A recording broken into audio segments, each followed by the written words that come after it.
కార్మికులు కూడా కొంతమంది ఇంటరాక్ట్ అయ్యారు.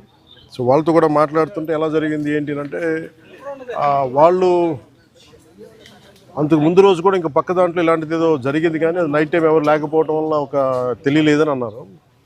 ఇది బేసిక్ ఇది ఎంత సేఫ్టీ ప్రోటోకాల్స్ ఎంత జరిగినాయి, ఎంత మెయింటైన్ చేశారు సేఫ్టీ ప్రోటోకాల్స్.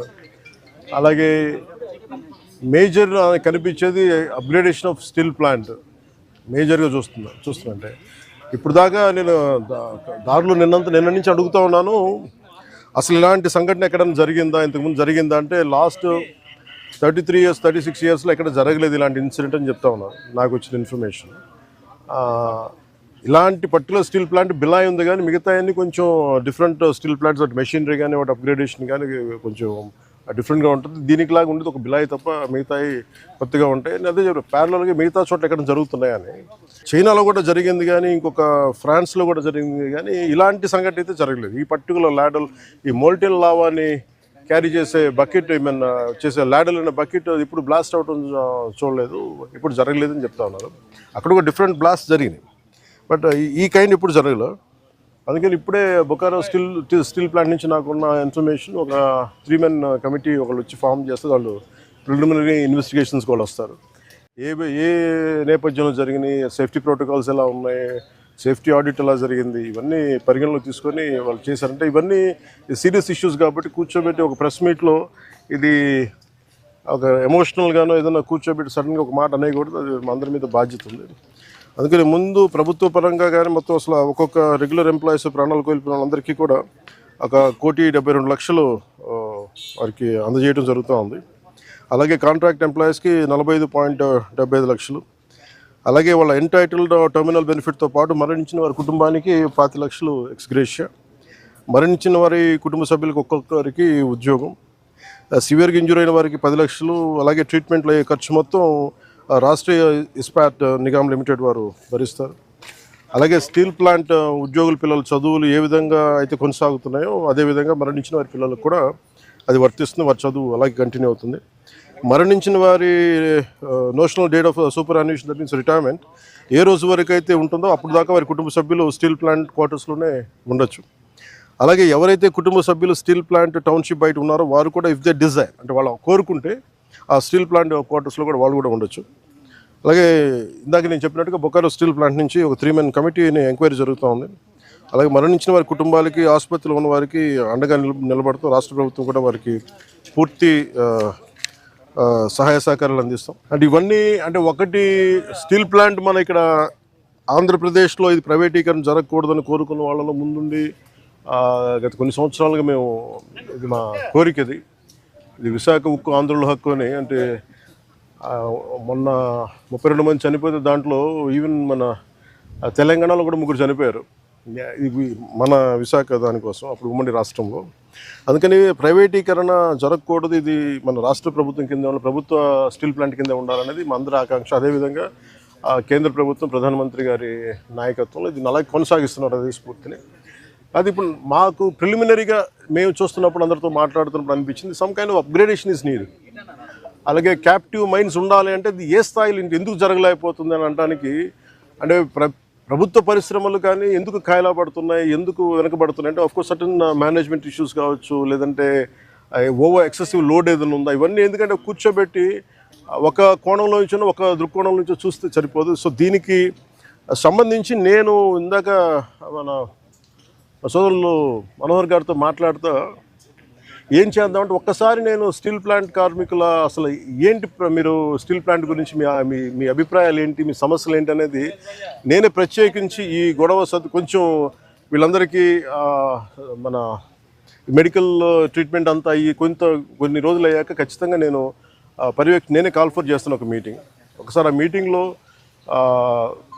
మన విశాఖ స్టీల్ ప్లాంట్ కార్మికులు అసలు ఏ సమస్యలు ఉన్నాయి ఏంటి ఉన్నది నేను అందరినీ సావధానంగా వింటాం. అది దాని రౌండ్ టేబుల్ అంటామా లేదంటే కూర్చోబెట్టేది వారి ఒక ఇంటరాక్షన్ కార్యక్రమం ఏ పేరు పెట్టినా కానీ దానికి నేను ఖచ్చితంగా నేను ఒక్కసారి ఆ మీటింగ్ నేనే నా ఆధ్వర్యంలో నేను ఆర్గనైజ్ చేసి ఒకసారి అందరికి వింటాను.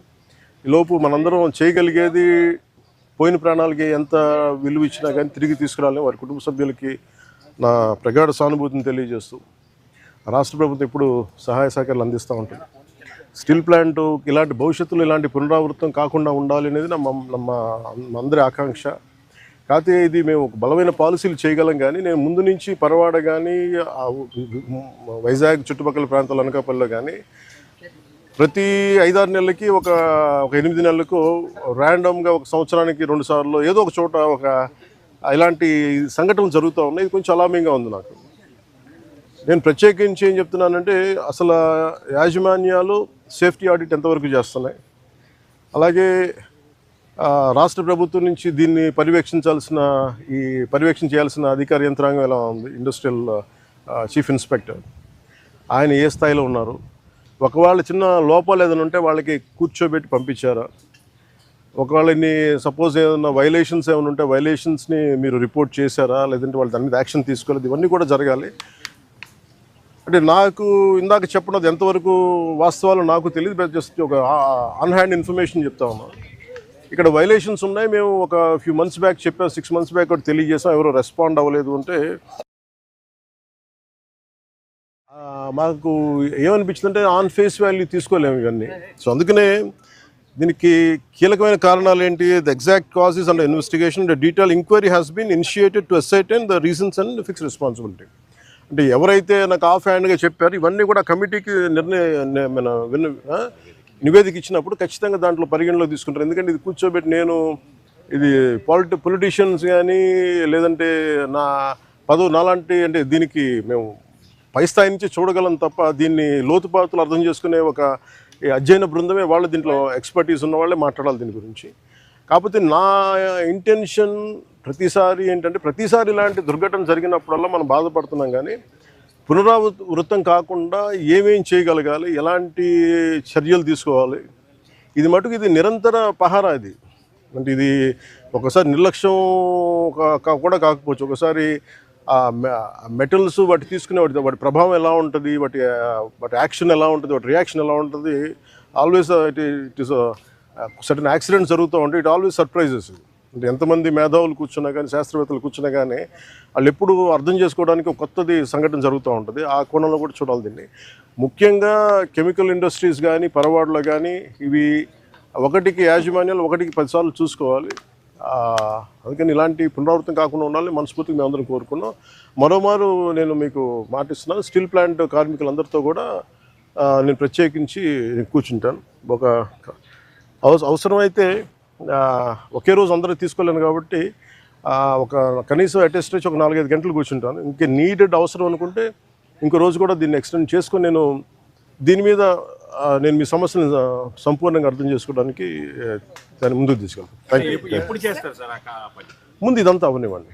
అంటే ఇప్పుడు ఈ కమిటీ అయింది ఏం లేదంటే, నాకు రేపేం చెప్పేసి ఎల్లుండి అని చెప్పేసి, కానీ నాకేంటంటే ఇప్పుడు కమిటీ వస్తుంది కదా బుకారం స్టీల్ ప్లాంట్ నుంచి. ఆ కమిటీ అంతా వచ్చిన తర్వాత ముందు దీని మీద ఒక సంపూర్ణమైన ఒక స్పష్టత వచ్చిన తర్వాత దాని తర్వాత తీసుకుంటాం.